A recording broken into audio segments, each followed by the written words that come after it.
we focus on how to approximate the frequencies of items within a sliding window. The input data is a data stream where each item has an ID. The illustration depicts a sliding window of size 9 items. Whenever a new item is inputted, the sliding window shifts, removing the oldest item. User can query the frequency of an ID at any moment, and we need to be prepared. Taking a step back, if we want to estimate frequencies across the entire data stream instead of limiting it to the sliding window, we can rely on a classic tool called MicroscopeSketch.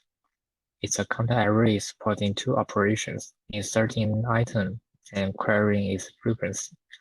For each inserted item, 3 hash values are computed, and 3 counters are incremented accordingly. When querying the frequency, the minimum value among the 3 counters is the answer.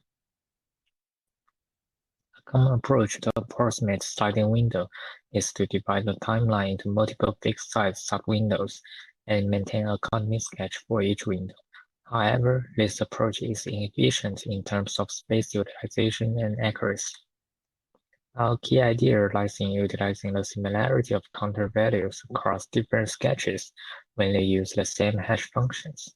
For example, if item A is a high-frequency item, its frequency may be high in many sub-windows, resulting in most of its hashed counters being relatively large. With this observation, we have devised a dynamic counter compression method based on floating point numbers.